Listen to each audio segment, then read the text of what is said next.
but they're both interesting.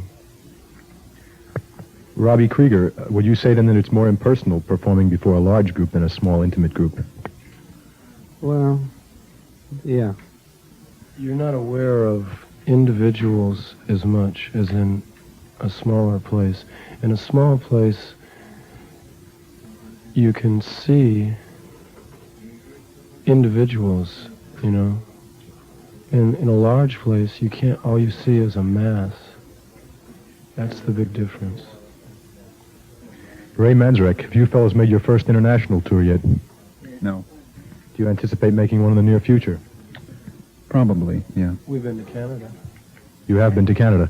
Where do you anticipate going on your first tour? Probably England and Europe. What other countries in Europe do you feel are, what kind of countries do you feel accept this music and will be favorably attracted to the Doors? I'll tell you when we get back. When you get back, there's a good answer. And Robbie Krieger, is there any particular country you prefer to perform in? Yeah, I like the United States the best, I'd say. Do you feel as an entertainer and a performer that you would like to develop to the fullest possible extent your capabilities in this country before going abroad? Well, I don't know. I'd say that a lot of people make it real big by developing most of their potential in a foreign country, like Jimi Hendrix. Say that he was nothing when he was here, and he went to England, and he got very big over there, and now he's big here. But I'd say it's easier to do it by making up the United States first. And now for another query, here's Mike Lazar. Thank you, Steve. Now I'd like to ask you another question about your concert appearances. Most of the time when you're billed with other groups. Do you ever find that these groups start detracting from your popularity when you're on stage? Well, so far they haven't, no.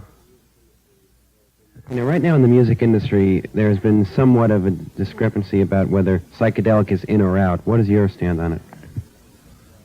Well, I think it's coming in right now.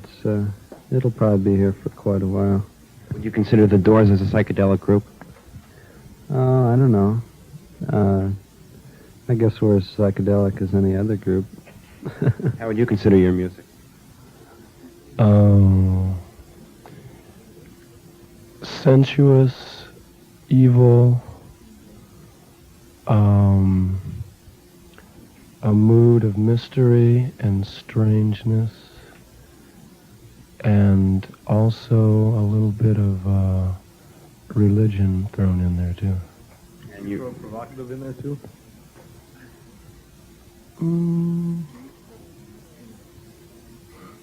No, it's pretty basic stuff, really. So when you write with these guidelines in mind to try and have your music come out, or is this just what the final product always ends out to be? No, I just listened to the album when it came out, and that's how it struck me. In your own personal listening habits, what type of music do you like to listen to? Do you have any other favorite groups, or do you like to listen to your own music? I don't listen to much. I like a few things. I like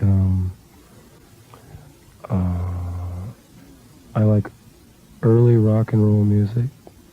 I like some blues, and I like Kimo Ito and Stravinsky and a few others.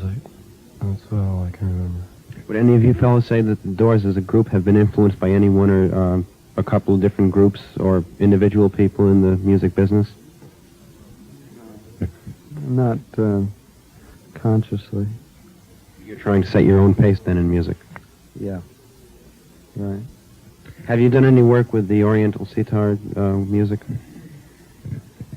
No, we haven't used a sitar on record or on stage. We've used, that effect and at the end. A lot of people say it sounds like a raga or something. But that's about all. What's your opinion of American teenagers, to get off the subject of music a little bit? Do you think their attitudes are the way they should be? Well, as a big rock group, you are being looked on by a lot of teenagers. A lot of girls are screaming at you on stage, which is no doubt, as most groups. And how do you feel about this? Well, I feel that they're just teenagers will be teenagers. Do you think that when they grow up, their attitudes will change? Oh, no, they won't change at all. No. They'll stay the same. Attitudes never change. But as long as they keep buying the records, it's all groovy. No, not really. I mean, I don't expect teenagers to